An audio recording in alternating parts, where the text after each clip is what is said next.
morning, my dear brothers and sisters. Today is Sunday, October the 4th, 2015. We are having our weekly Sunday service. How are you this morning? I'm very happy to see you all again. Every time when you talk about offering in the Buddhist tradition, or I can say that in our Asian tradition, including Vietnamese, Chinese, every time when we talk about making offering to the Buddha, to our ancestors, we are using one thing in order to connect with our ancestor. We hold up the incense, we light up the incense. The incense has a good smell. We call it fragrance of the incense.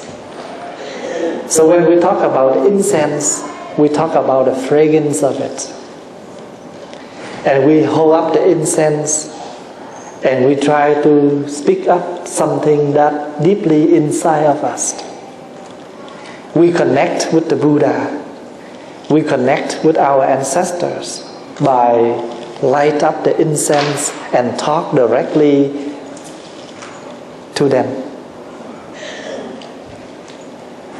The incense in Buddhist practice contains three meanings. First, the incense of precept, the incense of concentration, and the incense of insight. If we are able to combine these three in our daily life, we are able to relieve a lot of suffering and creating a lot of happiness for ourselves, for our family. We cannot live without rules. For example, if you stay home, your parents also set up some rules for us. If we go to school, we need to obey some rules from school. If we learn driving, then we must learn some rules on the street while we are driving. So there is no place in this planet that we live without any rule, without any discipline. Because if we have no rules, and everything will be mixed up, everything will be ruined. So therefore, we should not disagree with the rules that have been set. For example, when we wake up, the first thing we need to do is we need to wash our face, brush our teeth before we can do anything else. This is something like our daily routine, daily rule. Before we go out, we must get changed, dress up nice and neat. So why we need the rules? The rules able to help us to live good, to live right, and to make everything in order. If there is no rule, everything will be mixed up and no order. For example, when you set up the cushion and the mat in the Buddha hall, the mat underneath, the cushion on the top, because the cushion is something to help us to sit on, to keep our back straight so we can sit longer. The mat is a bigger one, so we can sit whole body on there, so it keeps us more comfortable instead of sit on the floor, hard. So when we set up the cushion and the mat, we should put the mat underneath and the cushion on the top. When you put on your clothes, the shirt is on the top of your body, the pants underneath. We cannot mix up everything. Then please understand that if we go to anywhere, we must follow the rules. When you line up to somewhere, they have the line for you to entrance. And after you're done, you have to follow the direction where to exit. Even you go to West Edmonton Mall, you go for a ride, you also follow their instruction. If you do not put on your belt, it's danger. So therefore, in this daily life, rules, disciplines, very needed, because that is something to frame ourselves, to put everything in order. The more you follow the rules, the more you relax.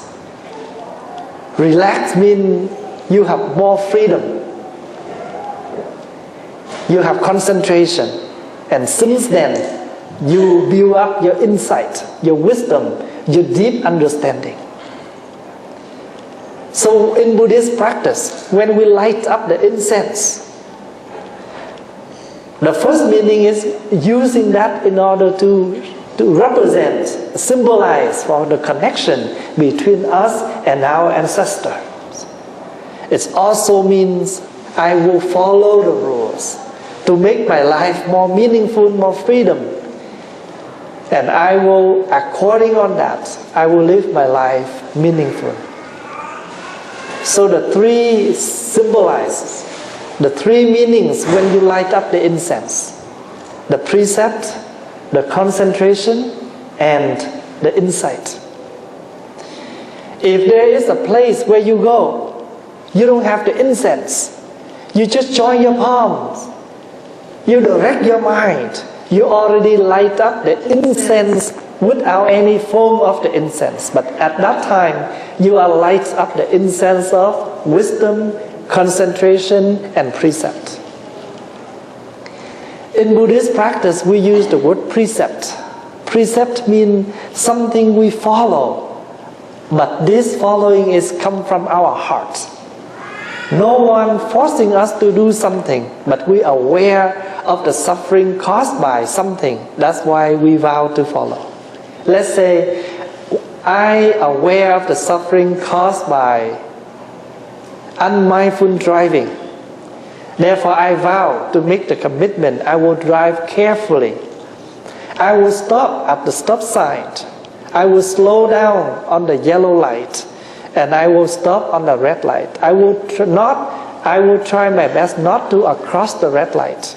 And that may cause accident. So because you understand, driving carefully, mindfully on the street, on the road is very needed. Because that will help you to stay safety and also the safe of the others. Sometimes your mom, your dad will ask you to go home early. Let's say you ask them to go out for an hour. You are not arrived on time. They may not happy. They may something to tell you instead of complain. And you should know that that's the rule, because the parents concerned for you, for your safety. So if you are not arrived on time, you call home and you tell them you will be late. So you make them less scared. And once you can follow that tiny rule, you make your parents feel safe, feel relaxed, happy. That's called concentration. If they worry for you, they lose the concentration. They lose their calmness. They're annoying. They're busy. They're scary. They worry. They're exhausted. Then because you did not follow the rule, you make the others feel uncomfortable too. So therefore, in the practice, Asian tradition, we all use incense to fragrance something. Even in the Catholic Church, they want to purify something. They use the incense. They move around and they spray the incense. Symbolize for fragrance, make that place become clean. So anywhere there is bad smell, we use to spray something better to make better smell. So the fragrance here is the fragrance of the practice. the fragrance of the morality, the fragrance of the precept. So we follow the rules in order to make things in order to make things better. Remember, it is very hard to build a relationship, but it is very easy to ruin a relationship. We can take years to build a relationship, but it's only need 1 minute, 2 minutes of our anger. We can destroy everything. We can damage everything. In Tibetan tradition, they used to have a ceremony called creating the mandala. Mandala is the beautiful area where they believe that is the clean, the beauty place for the Buddha. So they use the sand, the color sand, many color. They color the sand and they make the beautiful mandala. They take a month to create the mandala. They put a lot of attention, very tiny, very detailed, very attention in order to make that look beautiful. They can take a month or 3 months to finish that mandala. By sand, all by sand. After that, they have another ceremony called erase the mandala. What does that mean? What does that mean by that? By making so much work on that and then we erase it. It is a reminding for all of us. Things can compose together beautifully because we have put our tiny attention there. Even a single word, you still can make people happy. But a single word also can destroy a lot of communication, a lot of relationships. A single act may bring people peace and happy. A single negative action may cause people suffering. So the very hard work, tiny work, mindfully work, tiny colors to make the mandala look beautiful. And after that, they erase it. It means things can be erased very quick, very fast. And we also learn from the meaning of impermanent. If we do not appreciate what we have, when we lose it, we can not have it back. We may lose money. We may lose something we like a phone, a cell phone, a game, money, whatever. But losing those, you can refind. But losing the relationship, the communication between you and parents and children, husband and wife, together, all different kind of relationship in daily life is a kind of great loss. More than that, if we lose the practice, we lose the morality, we lose the insight, the learning, that is the really great loss too. Because if we don't learn, we will know nothing. Once we know nothing, our life has no meaning, no direction. And we cannot benefit for anyone. So therefore, why we come to temple weekly? In order to learn something. And that something will make us become something. If we learn nothing, then our life, our future also nothing. So everything comes from nothing. But if we, with our wisdom, we put nothing together, all the nothing will be something. A penny is nothing. But 99 cents cannot call a dollar unless you put another penny in order to call a dollar. So therefore, Every single thing in this life, even tiny and small like a penny. Penny itself is nothing, but it's really neat in order to call something a dollar. Otherwise, it's still 99 cents. That means we are not useless. Everything can be used.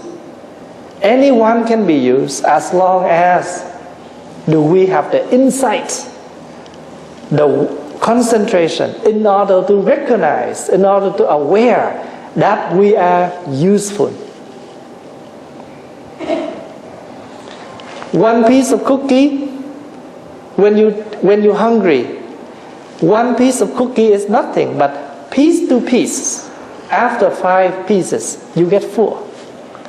So not because of the 5th one, you get full and you do not value the other 4. Because of the other 4 cookies. That's why when you take the 5th one, you feel full. So every single thing is very needed.